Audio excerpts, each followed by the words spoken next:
My husband surprised me with a solitary trip to Paris. As I was getting into the taxi, our old gardener grabbed my wrist. "Ma'am, please don't go. Just trust me." I pretended to leave, but I doubled back and hid in the guest house. An hour later, a black van pulled up and I stopped breathing when I saw, "I'm glad to have you here. Follow my story until the end and comment the city you're watching from so I can see how far my story has reached." I should have known something was wrong the moment I saw the black suitcase sitting by our front door. Jared had this pleased expression on his face, like a man who'd just solved a difficult puzzle, and he kept checking his watch every few minutes. After 34 years of marriage, I knew that look.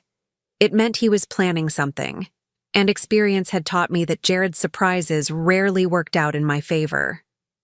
"Paris, Lorene," he announced, spreading his arms wide like he was presenting me with the world itself. "Just you and me, sweetheart. A second honeymoon." I stood in our kitchen, coffee mug halfway to my lips, trying to process what he'd just said. The morning sun streamed through the windows, casting golden light across the granite countertops I'd spent months choosing 3 years ago. Everything looked normal. The same yellow curtains, the same ceramic rooster collection on the windowsill, the same husband I'd been making breakfast for since 1990. But something felt different, like the air pressure had changed. "Paris?" I repeated, setting down my mug. "Jared, we can't just drop everything and go to Paris. I have my book club on Thursday, and the Hendersons' anniversary party on Saturday, and—" "Already taken care of," he interrupted, that same satisfied smile spreading wider.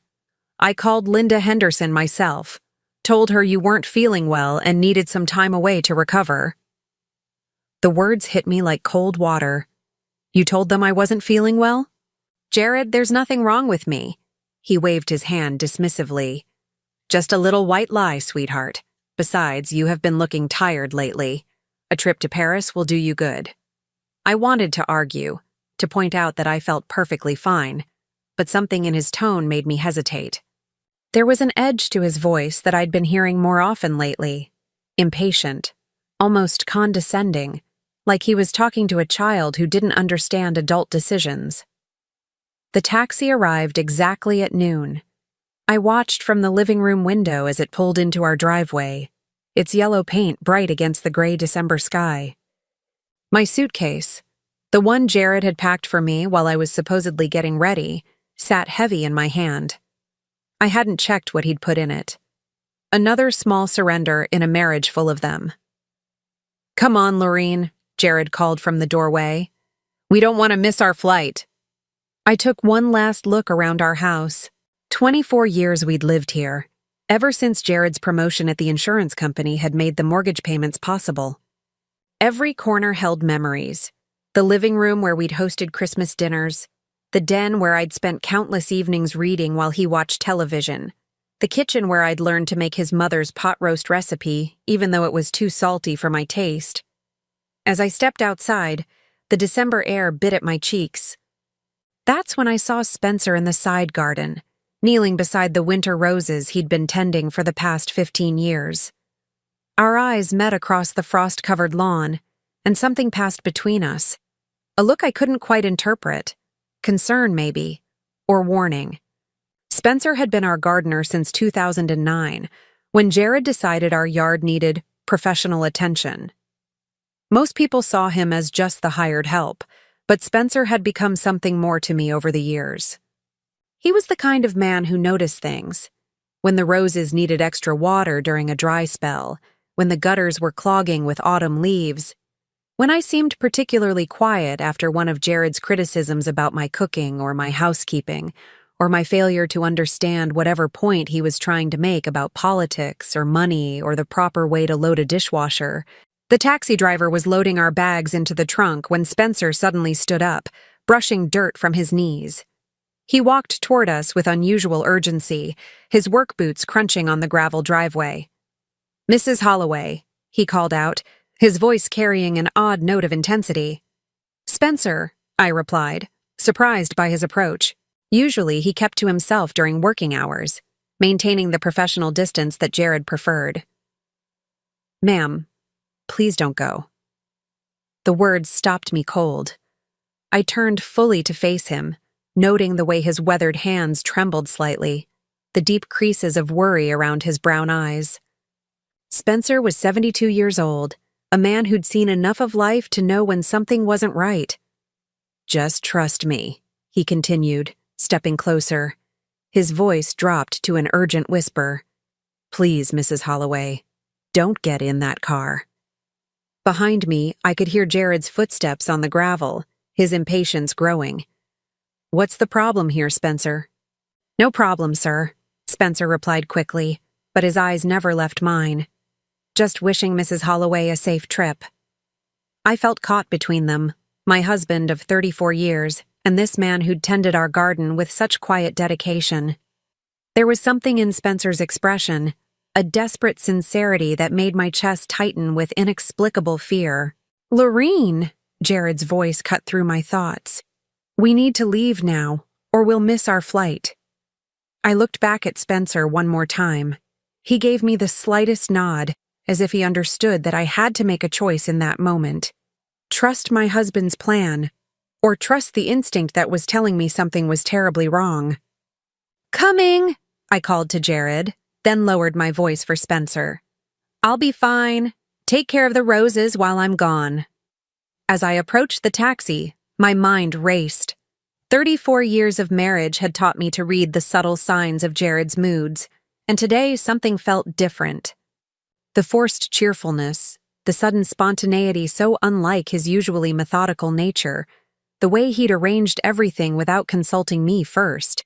It all added up to something I couldn't name, but definitely didn't like. I reached for the taxi door handle, then stopped. "Actually," I said, turning back toward Jared, "I forgot my reading glasses. You know I can't sleep on planes without them." Jared's jaw tightened almost imperceptibly. "Lorene, we don't have time." "It'll just take a minute," I insisted, already walking back toward the house.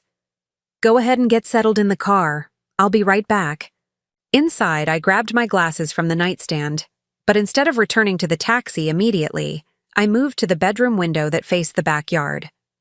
From there, I could see Spencer still standing by the rose garden, his attention focused on the taxi where Jared was now checking his phone with obvious agitation.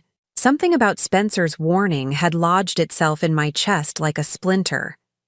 In 15 years of working for us, he'd never interfered in our personal affairs, never offered unsolicited advice, never shown anything but polite respect for the boundary between employer and employee. For him to risk his job by trying to stop me from leaving meant he knew something I didn't. I made a decision that would change everything. Instead of returning to the taxi, I slipped out the back door and made my way to the guest house, a small cottage we'd built in 2012 for visiting family members who never came. From its front window, I had a clear view of our driveway and the main house, but the angle of the building would hide me from anyone approaching from the street. I watched as Jared grew increasingly agitated by my absence. He got out of the taxi twice, checking his phone and looking toward the house with an expression I'd never seen before. Not concern for his missing wife, but irritation at a plan going awry. When he finally went inside to find me, I heard him calling my name with growing frustration. 20 minutes later, he emerged alone, spoke briefly to the taxi driver and sent the car away. Then he pulled out his phone and made a call that lasted several minutes. I couldn't hear his words, but his body language spoke volumes, sharp gestures, pacing steps, the kind of animated conversation that suggested he was explaining a problem to someone who wouldn't be happy to hear about it. That's when I knew Spencer had been right to warn me. Whatever was supposed to happen during that trip to Paris, my absence had just disrupted it. I settled into the guest house's small armchair to wait, my heart pounding with a mixture of fear and something else, a feeling I hadn't experienced in years. For the first time in decades, I had chosen to trust my own instincts over my husband's plans, and despite the terror of not knowing what I was hiding from, there was something liberating about that choice. The afternoon stretched ahead of me like an unexplored country, full of terrible possibilities and the promise of truth. An hour later, I heard the rumble of an engine in our driveway, but it wasn't the taxi returning. This was something heavier, more substantial. I moved to the window and felt my blood turn to ice when I saw what was parked outside our house. A black van with tinted windows sat in the exact spot where the taxi had been. The black van sat in our driveway like a predator that had found its prey. From the safety of the guest house window, I watched as two men emerged from the vehicle, both wearing dark clothes that seemed deliberately unremarkable. They moved with the kind of casual confidence that comes from having done something many times before, and that thought sent ice through my veins. The first man was tall and lean, probably in his 40s, with graying hair and the kind of forgettable face you'd pass on the street without a second glance.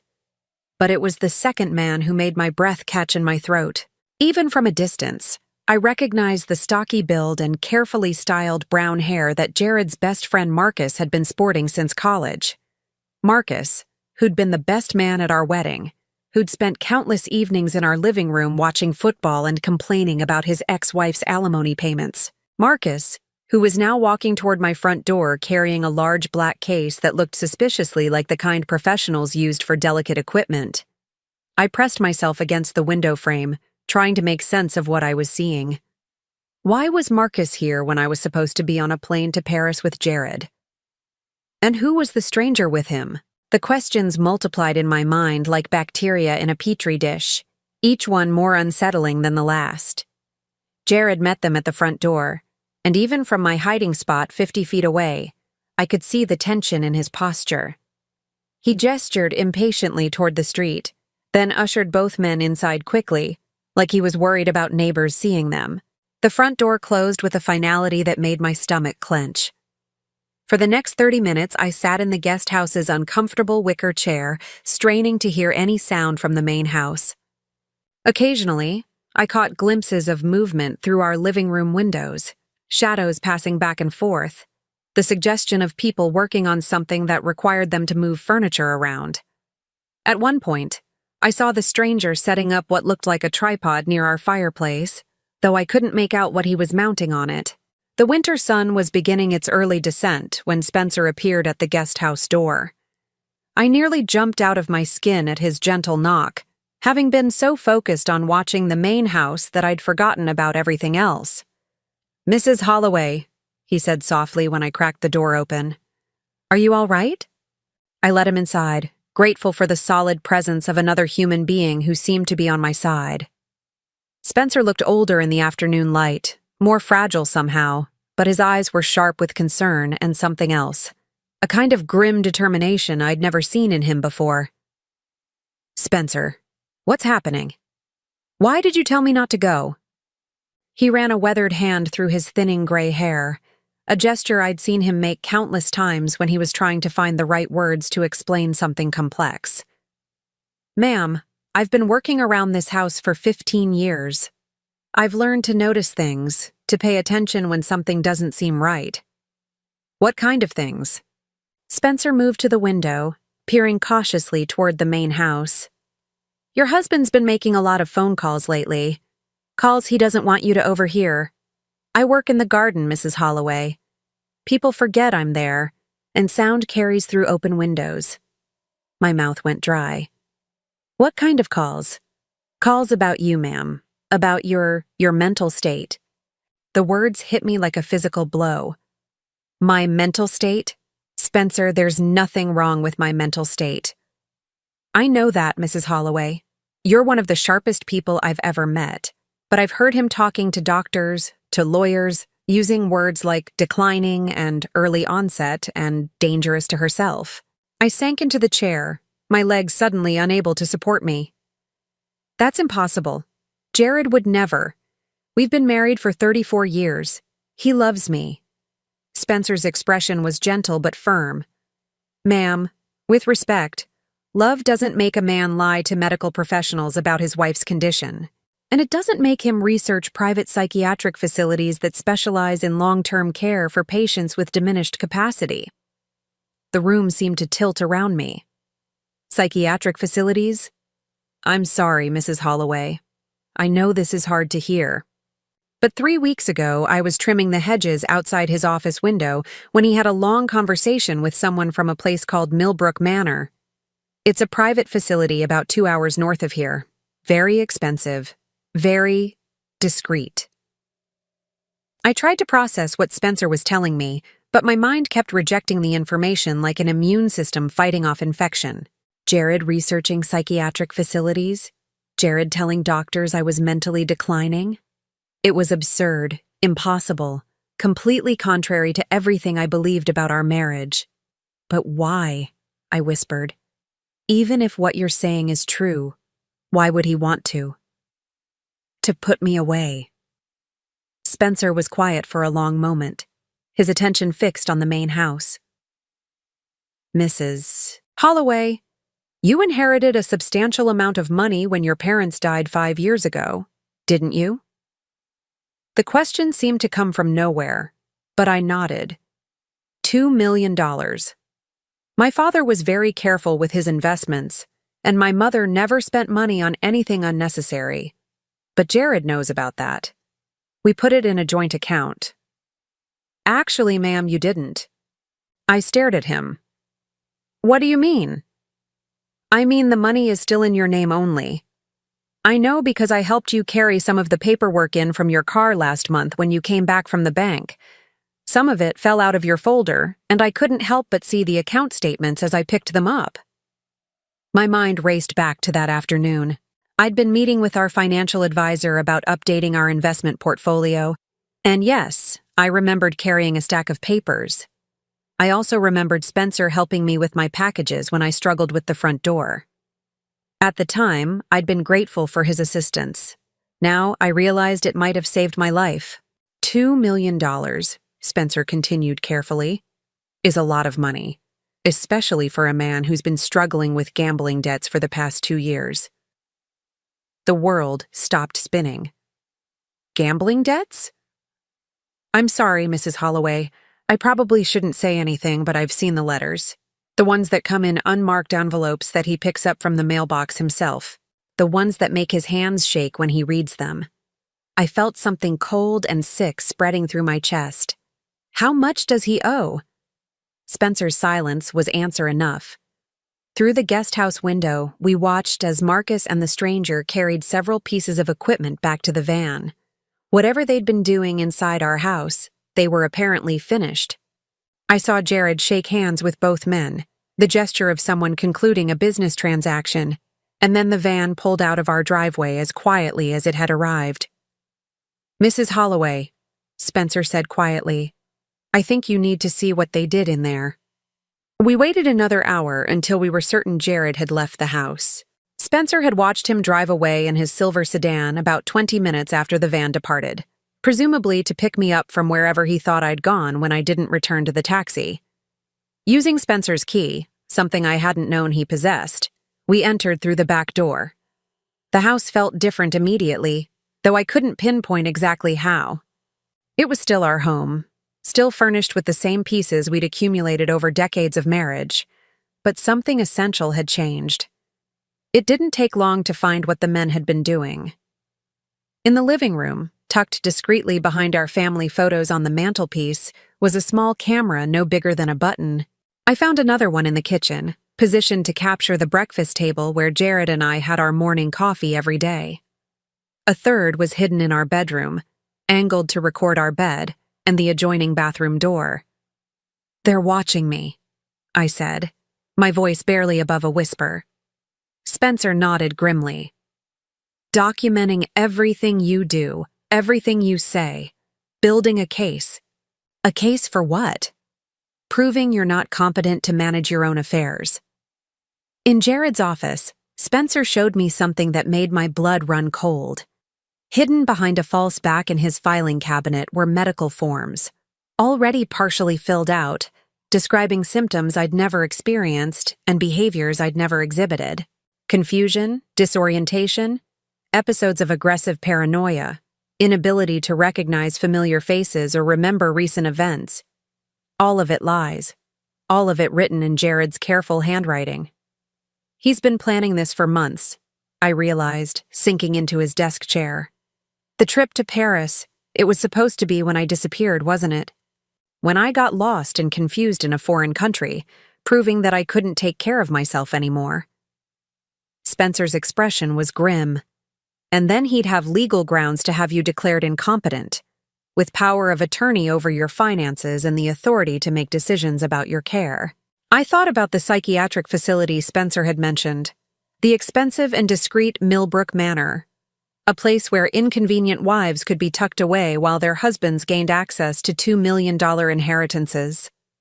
A place where a woman could disappear completely, legally and permanently, while the world believed she was receiving the best possible care for her tragic condition.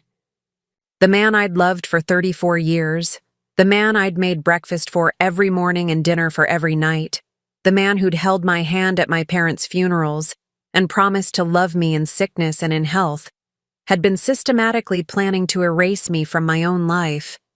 As I sat in his office, surrounded by the evidence of his betrayal, I felt something shift inside me. The fear was still there, cold and sharp in my chest, but it was joined by something else now. Something harder and more dangerous. Jared thought he was dealing with a confused old woman who could be easily manipulated and discarded. He was about to discover exactly how wrong he was. I stood up from his desk chair and looked at Spencer, who had been watching me with concerned eyes. "How long do we have before he comes back?" Spencer checked his watch. "Probably an hour, maybe 2. He'll want to look like he's been searching for you." "Good," I said, my voice steadier than I'd felt in hours. "Because we have work to do." For the first time since Spencer had warned me not to get in that taxi, I knew exactly what I needed to do next. Jared wanted to play games with my sanity and my freedom? Fine. But this time, I was going to be the one making the rules. The sound of Jared's car pulling into the driveway sent Spencer and me scrambling back to the guest house like conspirators fleeing a crime scene.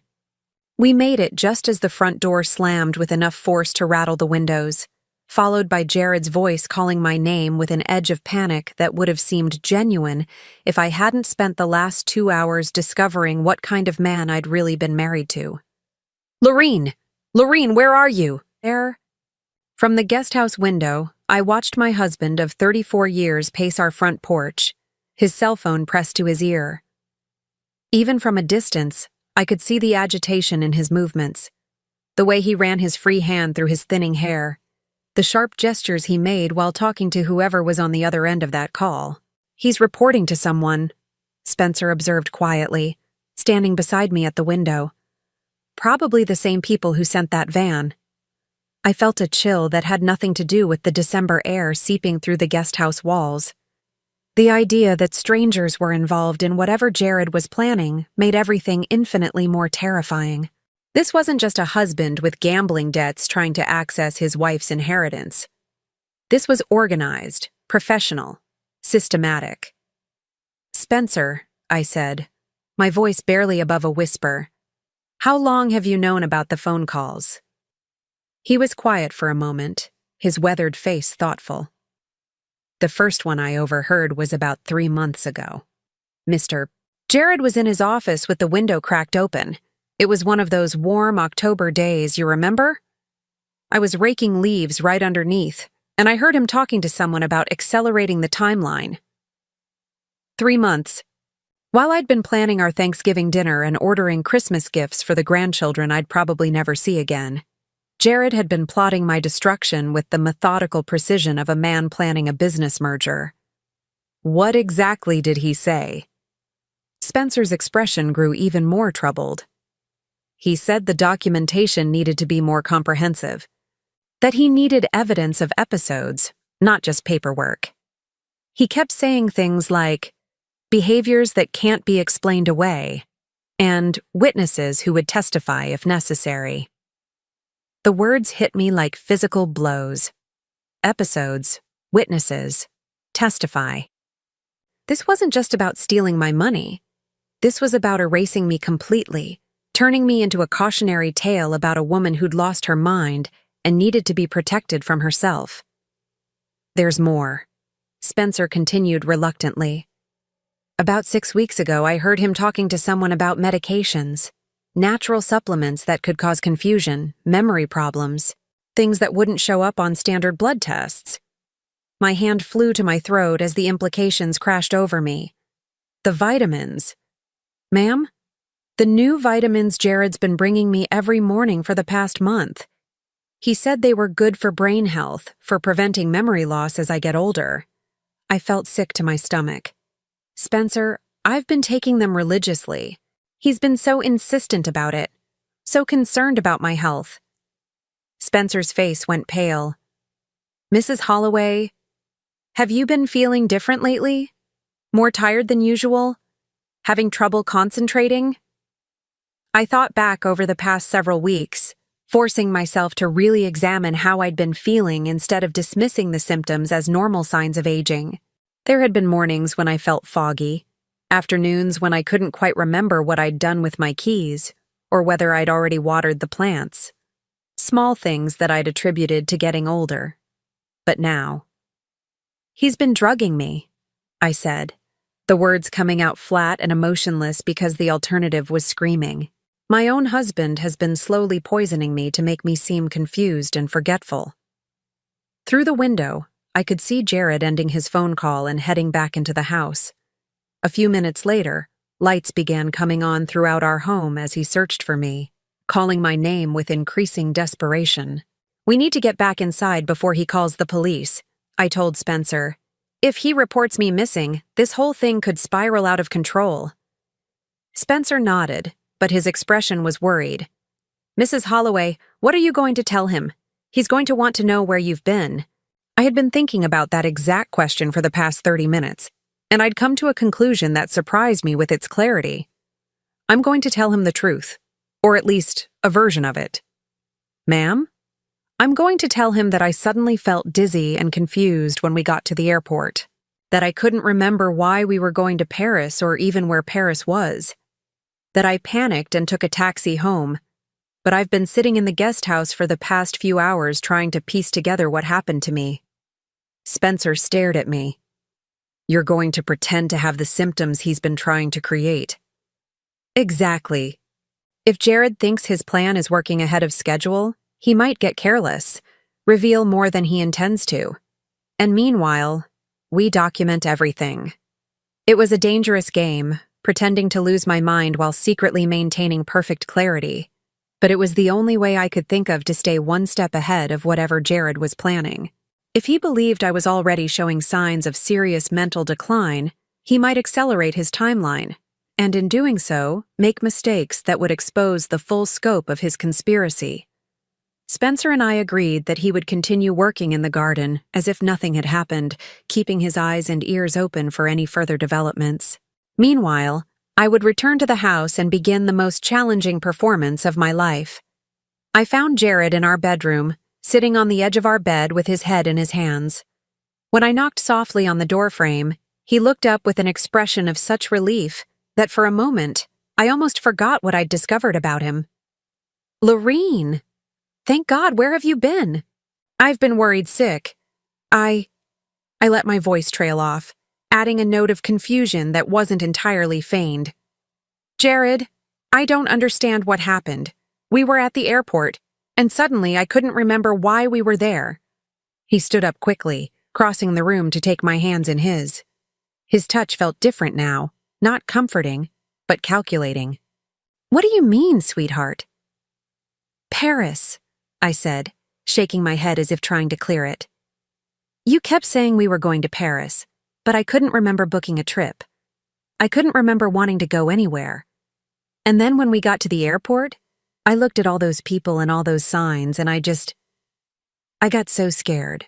Jared's eyes sharpened with what looked like professional interest. Scared of what? I don't know. Everything. Nothing.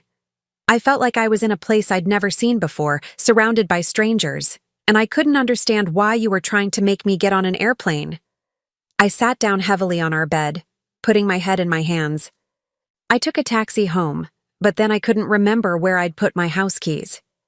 I've been sitting in the guest house all afternoon, waiting for you to come home and explain what's happening to me.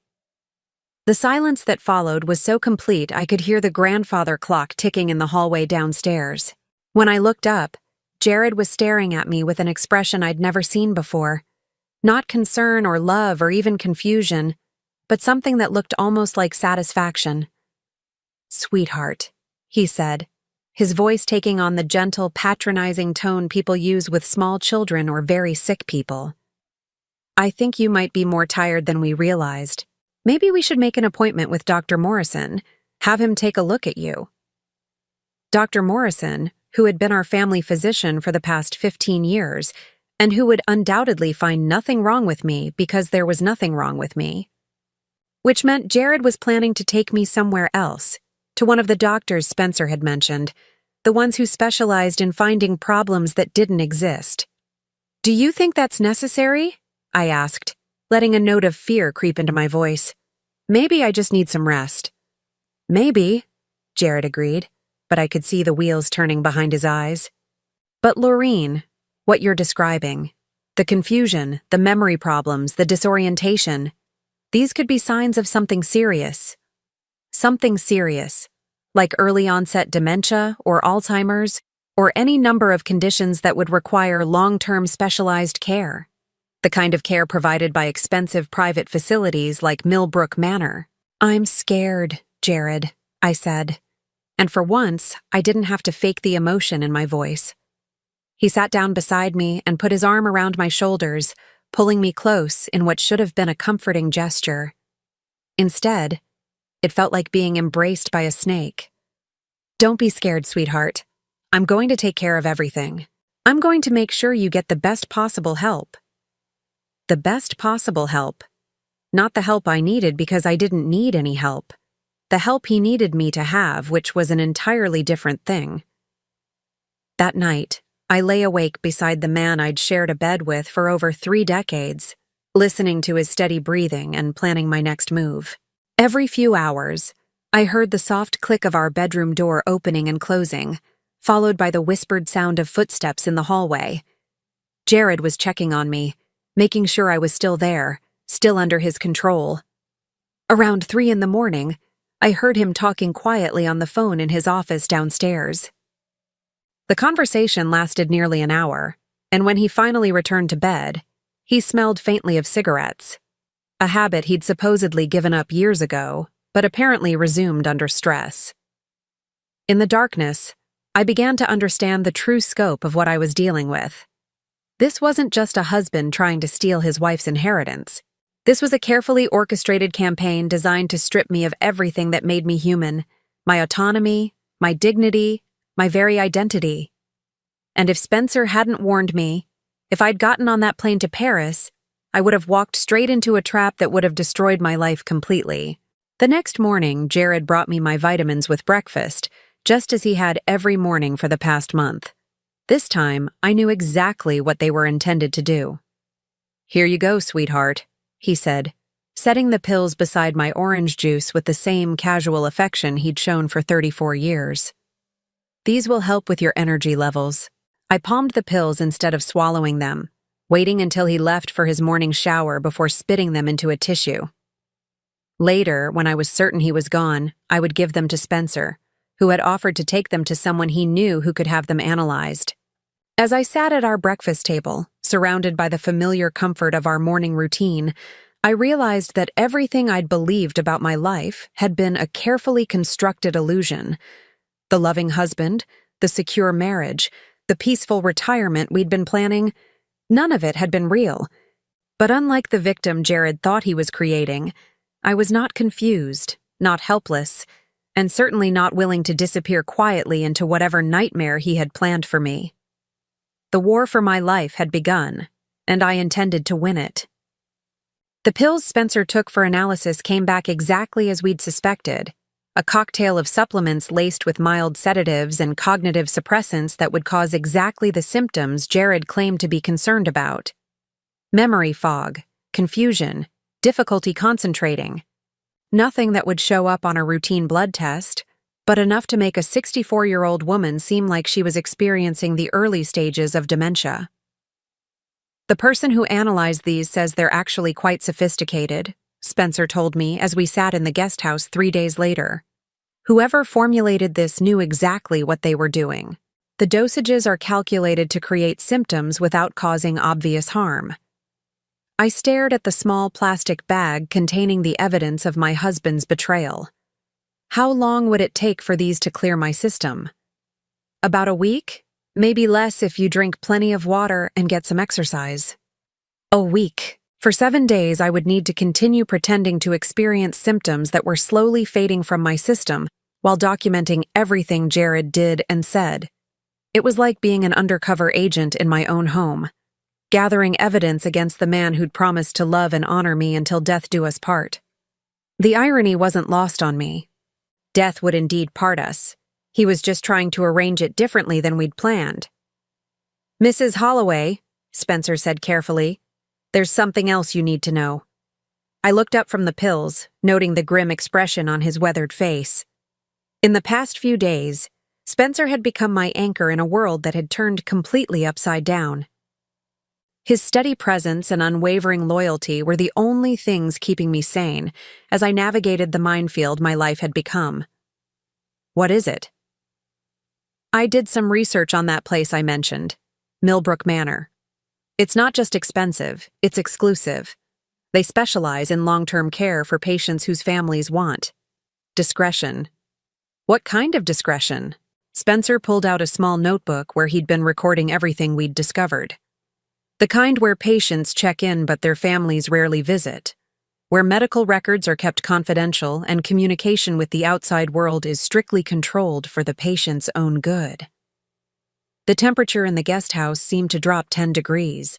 "You're talking about a place where people disappear." "I'm talking about a place where inconvenient relatives can be stored indefinitely while their families gain control of their assets, all perfectly legal, all documented as necessary medical care." I felt something cold and sharp twist in my stomach. Jared hadn't just been planning to steal my inheritance, he'd been planning to erase me from existence entirely. A living death that would allow him to access my $2 million while maintaining the sympathetic image of a devoted husband caring for his tragically ill wife. "How much does a place like that cost?" Spencer consulted his notebook. "About $8,000 a month for basic care. More if the patient requires special handling or additional security measures." $8,000 a month. Even with my inheritance, that would add up quickly. Unless Jared was planning for my stay to be relatively short. The thought made my hands shake as I considered the implications. Perhaps the plan wasn't just confinement. Perhaps it was something far worse, disguised as natural deterioration in a patient with advancing dementia. "Spencer, I need you to help me with something." "Anything, Mrs. Holloway." "I need to search Jared's office more thoroughly. If he's been planning this for months, there has to be more documentation. Financial records, correspondence, maybe even a timeline." Spencer nodded. "He goes to his poker game every Thursday night. Stays out until at least midnight." Thursday night. 2 days away. It would give me time to prepare, to think through exactly what I was looking for and how to find it without leaving any trace of my search. That afternoon, I continued my performance as a confused and frightening wife. When Jared came home from work, I met him at the door with a story about forgetting how to use the washing machine, standing in the laundry room for an hour trying to remember which button to push. "It's okay, sweetheart," he said, his voice full of practiced patience. "These things happen. Why don't you let me handle the laundry from now on?" Another small surrender of independence. Another piece of evidence that I couldn't manage basic household tasks. I wondered how many of these moments he was documenting, building his case piece by piece. "Jared," I said, letting my voice tremble slightly. "I'm scared. What's happening to me?" He guided me to the living room sofa, settling beside me with the kind of tender concern that would have melted my heart a week ago. Now it made my skin crawl. "I've been thinking about that, Lorene. I made an appointment for you with a specialist. Dr. Harrison comes highly recommended for patients with memory issues." "Dr. Harrison, not Dr. Morrison," our longtime family physician who might actually give me a clean bill of health, a specialist who undoubtedly already knew what diagnosis Jared wanted him to provide. When? Tomorrow afternoon. Just a consultation, nothing to worry about. Tomorrow. They were moving faster than I'd expected, which meant I was running out of time to gather evidence. If Dr. Harrison declared me mentally incompetent, Jared could have me committed to Millbrook Manor within days. That night, after Jared fell asleep, I slipped out of bed and made my way carefully downstairs to his office. Using the small flashlight I'd hidden in my bathrobe pocket, I began a systematic search of every drawer, every file, every space where he might have hidden additional documentation. What I found was worse than anything Spencer and I had imagined. In a locked drawer, opened with a hairpin technique Spencer had taught me earlier, I discovered a complete dossier on my mental health dating back 6 months. Detailed notes about my supposed episodes of confusion, memory lapses that had never happened, aggressive outbursts I'd never had. All of it carefully documented in Jared's handwriting, with dates and times and witnesses. Marcus had apparently been helping with the documentation, providing corroborating testimony about my declining condition. According to these files, I'd had 3 separate incidents in the past month where I'd become violent and irrational, threatening both Jared and Marcus with kitchen knives. It was pure fiction, but it was meticulously crafted fiction that would be extremely difficult to disprove. I found correspondence with Millbrook Manor going back 4 months, including a detailed care plan and financial arrangements. The initial payment alone was $50,000, with monthly fees of $8,000 thereafter. Jared had already signed the contracts, but it was the file labeled Timeline that made my blood run cold. Phase 1. Establish pattern of cognitive decline through documentation and witness testimony. Status: complete. Phase 2. Medical evaluation confirming dementia diagnosis. Status: scheduled for December 15th. December 15th. Tomorrow. Phase 3. Emergency commitment following violent episode. Status: prepared. Phase 4. Transfer to long-term care facility. Status: arrangements complete. Phase 5. Access to inheritance and insurance proceeds. Status: pending. Insurance proceeds. I flipped through more pages until I found what I was looking for. A life insurance policy I'd never known existed, taken out in my name 18 months ago. The beneficiary was listed as my beloved husband, Jared, and the payout was $1 million. My hands shook as I photographed each page with the small digital camera Spencer had given me. Jared wasn't just planning to have me committed to Millbrook Manor. He was planning for me to die there, making it look like the natural progression of a tragic illness while he collected both my inheritance and my insurance money. $3 million total, enough to pay off his gambling debts and fund a very comfortable retirement. The final document in the file was a draft of my obituary, written in Jared's careful handwriting. Lorene Margaret Holloway passed peacefully on date to be determined after a courageous battle with early-onset dementia. She was surrounded by love and receiving the finest possible care at the time of her passing. I sat in his office chair, surrounded by evidence of the most elaborate betrayal I could have imagined, and felt something inside me break completely. Not my spirit, that had grown stronger with each revelation. What broke was the last vestige of the woman who had believed in the goodness of her marriage, who had trusted her husband with her life, who had been willing to overlook small cruelties in favor of maintaining peace. That woman was gone forever. In her place was someone harder, smarter, and infinitely more dangerous. I photographed everything, copied what I could, and returned the files to exactly where I'd found them. Then I made my way back upstairs to lie beside the man who was planning my murder, and spent the remaining hours until dawn planning his destruction instead. The appointment with Dr. Harrison was scheduled for 2 o'clock the next afternoon. I had less than 12 hours to prepare for the performance of my life, one that would determine whether I walked out of his office a free woman or was committed to a psychiatric facility where I would slowly and quietly disappear. But Jared had made one critical mistake in his elaborate plan. He had underestimated the woman he'd been married to for 34 years. He thought he was dealing with a confused, frightened victim who would go quietly into whatever nightmare he'd prepared for her. He was about to discover exactly how wrong he was. As I lay in bed listening to his peaceful breathing, I smiled in the darkness. Tomorrow would be the day Jared learned that his wife was far more formidable than he'd ever imagined. And unlike his carefully documented fiction, my revenge would be very, very real. Dr. Harrison's office was exactly what I'd expected. All mahogany furniture and expensive diplomas, designed to project authority and trustworthiness. The kind of place where families brought their loved ones to receive devastating diagnoses delivered with professional compassion. What I hadn't expected was how young he looked. Probably no more than 40, with the kind of eager ambition that made him dangerous. Jared sat beside me in the consultation room, playing the role of concerned husband with an expertise that made my skin crawl. His hand rested protectively on my knee while he answered Dr. Harrison's questions about my recent episodes with carefully rehearsed sorrow. The confusion started about 3 months ago, Jared explained, his voice heavy with manufactured grief. Small things at first.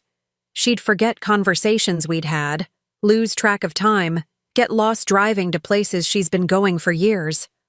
Dr. Harrison nodded sympathetically, making notes in what I assumed was my newly created medical file. And the aggressive episodes? Those started more recently. About a month ago, I found her in the kitchen at 2 a.m, holding a knife and insisting that strangers had been in our house. When I tried to calm her down, she threatened me. It was a masterful performance, full of the kind of specific details that would be difficult to dispute. The fact that none of it had ever happened was irrelevant. Jared was creating a medical record that would support whatever Dr. Harrison had already been paid to conclude. Mrs. Holloway, Dr. Harrison turned to me with the patronizing gentleness reserved for children and the mentally impaired. Can you tell me what year it is? This was it. The moment when I had to decide how far to take my own performance. If I appeared too competent, Dr. Harrison would have no grounds for the diagnosis Jared was expecting. But if I seemed too impaired, I might be committed immediately, before I had a chance to execute my own plan. I let confusion flicker across my face, as if the question itself was difficult to process. Year? I'm not sure. 1990-something? Jared's hand tightened on my knee, not a comforting gesture, but a signal of satisfaction. From his perspective, my confusion was right on schedule. Can you tell me the name of the current president? I stared blankly at Dr. Harrison, then looked to Jared as if seeking help. There's a president? Of what? Dr. Harrison exchanged a meaningful glance with my husband. Mrs. Holloway, do you know where you are right now? I think. Is this a hospital? Jared said we were going shopping, but this doesn't look like a store. I let my voice take on the querulous tone of someone genuinely confused and frightened. I want to go home now. I don't like it here. What followed was an hour of psychological tests that I failed with carefully calculated precision. I couldn't remember 3 simple words after 5 minutes. I couldn't draw a clock face with the numbers in the right places. I became agitated when asked to perform basic arithmetic, claiming that numbers didn't make sense anymore. Through it all, Jared sat beside me like a devoted husband bearing witness to his wife's tragic decline. He provided additional details about my condition when prompted, each one more damaging than the last. According to him, I'd been wandering the neighborhood at night, forgetting to turn off appliances, becoming violent when corrected about obvious mistakes. The hardest part, Jared told Dr. Sao, Harrison while I sat staring vacantly at the wall, is that she still has moments of clarity, times when she seems almost like her old self. But they're getting rarer. Dr. Harrison nodded knowingly. That's very typical of early-stage dementia. The progression isn't always linear. Early-stage dementia. There it was. the diagnosis that would destroy my life, delivered with the same casual professionalism someone might use to discuss the weather. "What are our options?" Jared asked, his voice carefully modulated to suggest a man grappling with impossible choices. Given the severity of her symptoms and the documented episodes of violence, I would strongly recommend immediate residential care.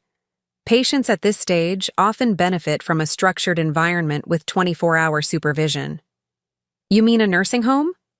"Something more specialized.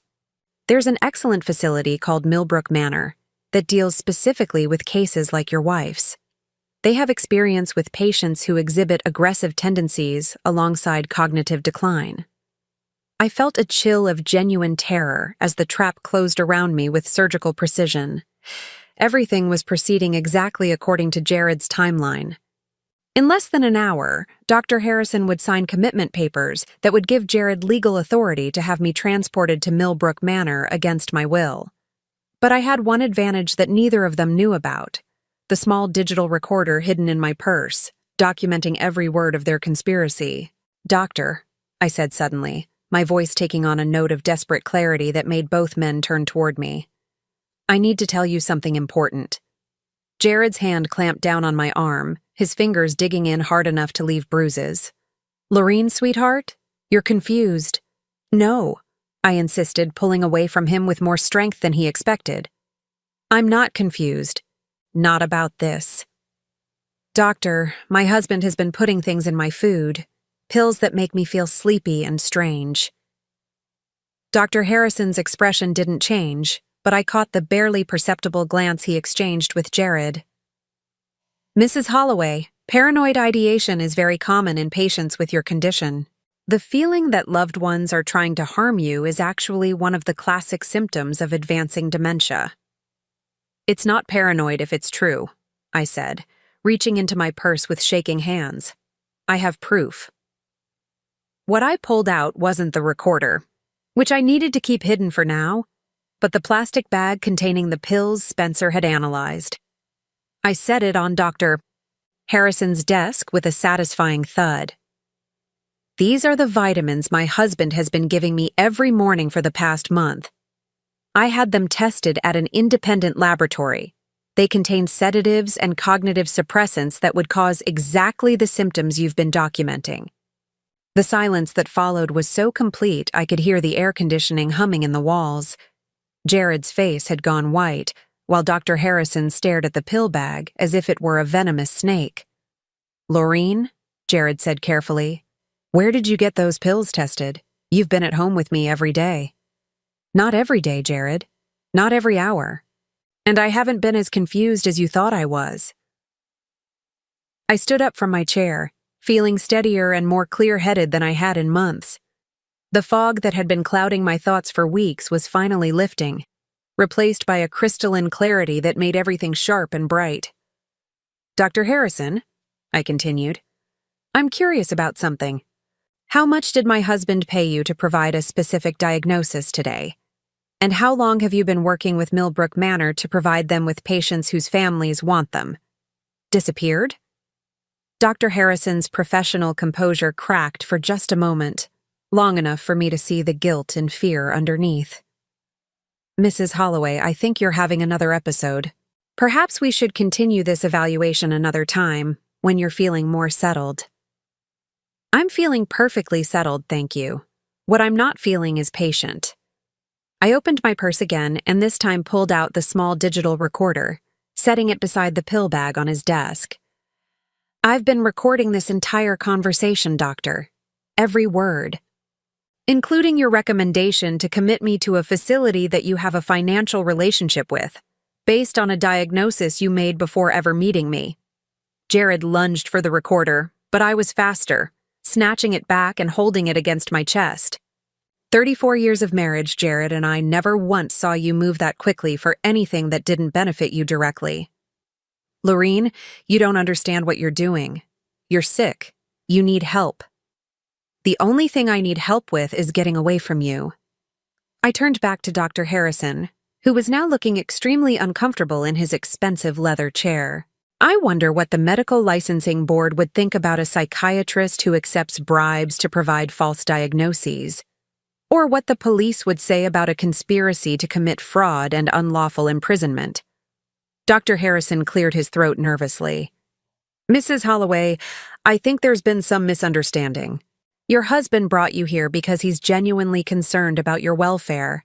No one is trying to hurt you. Really? Then explain this. I reached into my purse one final time and pulled out photocopies of the documents I'd found in Jared's office, the timeline, the correspondence with Millbrook Manor, and the life insurance policy I'd never known existed. Explain why my husband has been documenting fictional episodes of violence and confusion for the past 6 months. Explain why he's already signed contracts with Millbrook Manor and paid a $50,000 deposit for my long-term care. And most importantly, explain why he took out a $1 million life insurance policy on me 18 months ago without my knowledge or consent. I spread the documents across Dr. Harrison's desk like a poker player revealing a royal flush. This isn't about my mental health, gentlemen. This is about murder disguised as medical care. The room erupted into chaos. Jared started shouting that I was delusional, that I'd somehow fabricated the documents during one of my confused episodes. Dr. Harrison tried to maintain his professional demeanor while clearly calculating how quickly he could distance himself from whatever Jared had gotten him involved in. But I wasn't finished yet. I had one more card to play. Spencer, I called loudly toward the closed office door. A moment later, my faithful gardener entered the room, followed by 2 people I'd never seen before. A woman in her 50s wearing a badge that identified her as a social worker, and a man in a police uniform. Mrs. Holloway called us 3 days ago, the social worker explained to the stunned men. She was concerned that someone was trying to have her committed against her will for financial gain. We've been investigating her claims. The police officer stepped forward. Dr. Harrison, we need to speak with you about your relationship with Millbrook Manor and the suspicious number of emergency commitments you've processed in the past year. I watched as the carefully constructed web of lies and corruption began to unravel around Jared and his co-conspirators. 34 years of marriage had taught me to read my husband's expressions, and what I saw now was pure panic as he realized that his victim had become his hunter. Spencer, I said, turning to the man who had saved my life with his warning about the Paris trip. I believe we can go home now. As we left Dr. Harrison's office, I could hear Jared shouting my name behind us, his voice no longer filled with false concern, but with the raw desperation of a man watching his carefully planned future disappear. I didn't look back. After 34 years, I was finally moving forward. 6 months later, I stood in the garden of my new home, watching Spencer plant roses in soil that belonged to me alone. The house was smaller than the one I'd shared with Jared for 24 years, but every corner of it was honest. No hidden cameras, no secret documents, no medications disguised as vitamins. Just a peaceful cottage on 3 acres of land, 40 miles from the city where I'd nearly lost everything. The legal proceedings had taken 4 months to resolve completely. Jared was sentenced to 8 years in federal prison for conspiracy to commit fraud, insurance fraud, and attempted unlawful imprisonment. Dr. Harrison lost his medical license and received 5 years for his role in what the prosecutor called a systematic scheme to defraud elderly patients and their families. Marcus, Jared's supposed best friend and co-conspirator, pleaded guilty to lesser charges in exchange for testimony against the others. It turned out that Marcus wasn't just helping Jared document my fictional episodes of dementia. He was part of a larger network that specialized in targeting wealthy, older adults for elaborate financial scams. The investigation that followed my case uncovered 12 other victims over the past 3 years, all of them women over 60 who had been systematically drugged, gaslighted, and committed to expensive private facilities while their assets were transferred to family members or caregivers. Some of them had died at Millbrook Manor under suspicious circumstances that were being investigated by federal authorities. I testified at every trial, telling my story with the same clarity and precision I'd used to document Jared's conspiracy. The prosecutors called me an ideal witness, calm, credible, and impossible to discredit because of the meticulous evidence I'd gathered. What they didn't understand was that testifying wasn't difficult for me because I was no longer afraid. Fear belonged to my old life, to the woman who had trusted too easily and questioned too little. The woman I'd become was someone different entirely. "Mrs. Holloway," Spencer called from the garden, "these roses should bloom beautifully next spring. The soil here is much better than what we had at the old house." I smiled, enjoying the casual way he said "we," as if there had never been any question that he would come with me when I moved. After the trials ended, I'd offered Spencer a position as my estate manager, with a salary of $3,000 a month and a small cottage on the property for his own use. It was the first time in my adult life that I'd made a major decision without consulting anyone else, and it felt like the most natural thing in the world. Spencer had become more than an employee. He was my closest friend, my confidant, and the person who had literally saved my life by warning me not to get on that plane to Paris. Without his intervention, I would have walked straight into Jared's trap and disappeared as completely as if I'd never existed. "The roses will be lovely," I agreed, settling into one of the wicker chairs I'd placed on the back patio. "But I think what I enjoy most about this garden is that it belongs to us." Spencer paused in his planting, understanding immediately what I meant. This wasn't a garden maintained for someone else's pleasure, designed to impress neighbors or increase property values. This was a space where we could grow whatever we wanted, however we wanted, without anyone's permission or approval. The financial settlement from Jared's crimes had been substantial. The court awarded me full restitution for the money he'd stolen, plus punitive damages for emotional distress. My inheritance was intact, supplemented now by the proceeds from selling our old house and everything in it that I didn't want to keep. More importantly, the life insurance policy Jared had taken out without my knowledge had been invalidated due to fraud, and the insurance company had paid me an additional settlement to avoid further legal action. I was, by any measure, a wealthy woman, wealthy enough to live exactly as I chose for the rest of my life. What I chose was simplicity. The new house had 2 bedrooms, 1 bathroom, a kitchen large enough for cooking but small enough for easy maintenance, and windows that faced the garden from every room. I'd furnished it with pieces I actually liked, rather than items chosen to impress visitors who rarely came. My books had their own room now, lined up on shelves Spencer had built according to my specifications. I kept very few reminders of my previous life. The wedding photos were gone, of course, along with most of the expensive furniture and decorative objects that had cluttered our old home. What I'd kept were the things that had belonged to me before my marriage: my grandmother's china, my father's books, my mother's jewelry. Objects that connected me to the person I'd been before I became half of a couple that had never been as real as I'd believed. The mailbox at the end of my driveway bore only my name now, Laureen Holloway. Not Mrs. Jared Holloway, not Mrs. and Mrs. anyone, just my own name, claiming my own space in the world. I received letters occasionally from other victims of similar schemes, women who'd read about my case in the newspaper and wanted to share their own stories. Most of them had been less fortunate than I was. They'd been successfully committed to facilities like Millbrook Manor, their assets drained by family members who visited less and less frequently until they disappeared entirely from their loved ones' lives. Some of these women had spent years in psychiatric facilities, diagnosed with conditions they didn't have, medicated for symptoms they'd never experienced. Their families had them declared legally incompetent while systematically liquidating their assets, always with the explanation that the money was needed for specialized care. I'd started a small foundation to provide legal assistance for elder abuse victims, funding it with a portion of my settlement money. It wasn't enough to undo the damage that had been done to so many people, but it was a start. Spencer helped me manage the foundation's correspondence, screening requests for assistance and helping me identify cases where intervention might make a difference. The work gave my life a purpose I'd never had during my marriage. For 34 years, I'd defined myself through my relationship to Jared, as his wife, his support system, his partner in the life he'd designed for us both. Now, I was discovering what it meant to define myself through my own choices, my own values, my own vision of how the world should work. On quiet evenings, Spencer and I often sat on the back patio, sharing a bottle of wine and discussing the day's events.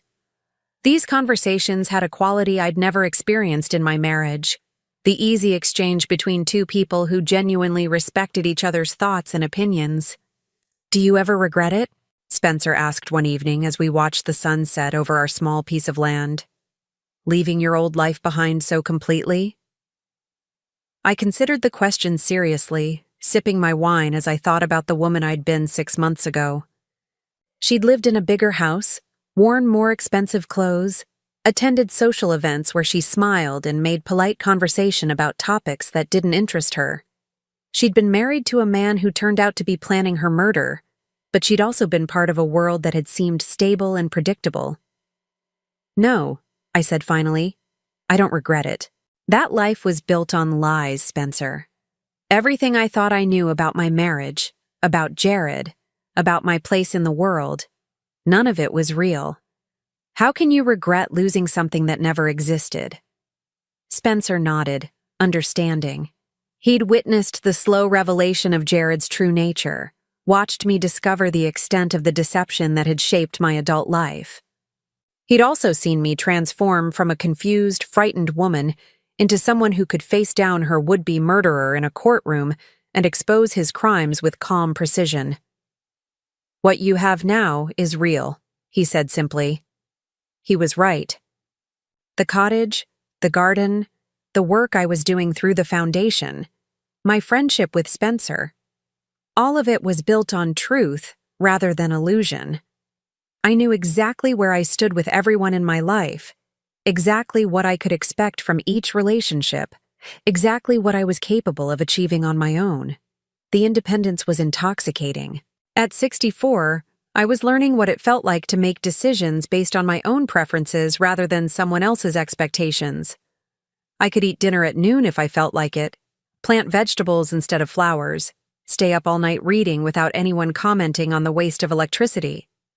Small freedoms, perhaps, but they added up to something larger, the right to exist as myself rather than as someone else's idea of who I should be. A year after the trials ended, I received an unexpected visitor. I was working in the garden when Spencer announced that someone was at the front door asking to speak with me. I found a woman in her early 40s standing on my porch, nervous but determined. "Mrs. Holloway? My name is Sarah Martinez. I think my father is trying to have my grandmother committed so he can access her inheritance. I read about your case in the newspaper, and I was wondering if you might be able to help me." I invited Sarah inside, listening as she told me a story that was depressingly familiar. An elderly woman with substantial assets, a family member with financial problems, mysterious episodes of confusion that seemed to coincide with the introduction of new medications, and a sudden urgency about the need for specialized care. "What do you want me to do?" I asked when she'd finished. "I don't know," Sarah admitted. "I just know that what's happening to my grandmother isn't right, and I don't know how to stop it. Everyone thinks I'm being paranoid because I don't trust my own father." I looked at this young woman who was fighting to protect someone she loved from the same kind of systematic abuse I'd experienced. She reminded me of myself in those terrifying days after Spencer's warning, when I'd known something was wrong but hadn't understood the full scope of what I was dealing with. "The first thing you need to understand," I told her, "is that you're not paranoid. If your instincts are telling you something is wrong, trust them. The second thing you need to know is that you're not alone."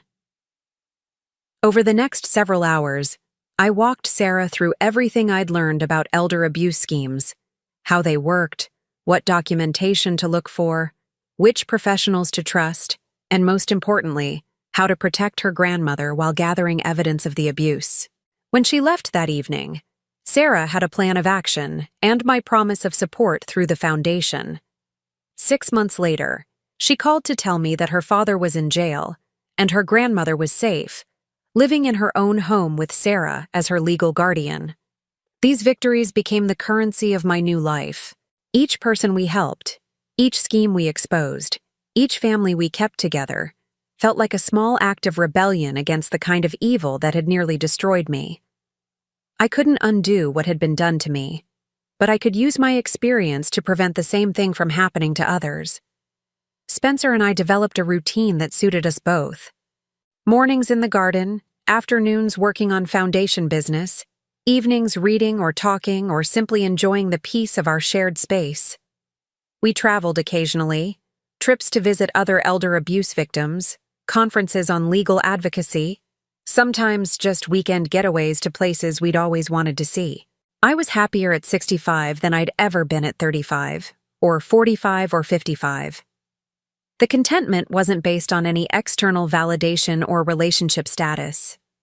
It came from the simple satisfaction of living authentically, of using my time and resources for purposes that mattered to me, of existing in the world as myself rather than as someone else's creation. On the second anniversary of the day Spencer had warned me not to go to Paris, we held a small celebration in the garden. Just the two of us, a bottle of good wine, and a toast to the life we'd built together, not as romantic partners, but as two people who had chosen to face the world honestly and help each other along the way. To second chances, Spencer said, raising his glass. To first chances, I corrected. To finally getting the chance to live the life I was meant to have. As the sun set over our roses, I thought about the woman I'd been 2 years ago, confused, frightened, trusting in people who wanted to destroy her. That woman was gone now. Not because she'd been murdered as Jared had planned, but because she'd transformed into someone stronger, wiser, and infinitely more dangerous to those who preyed on the vulnerable. I had survived, I had thrived, and I had made sure that others would have the same chance. It was, I thought, a life worth living. Now I'm curious about you who listened to my story. What would you do if you were in my place?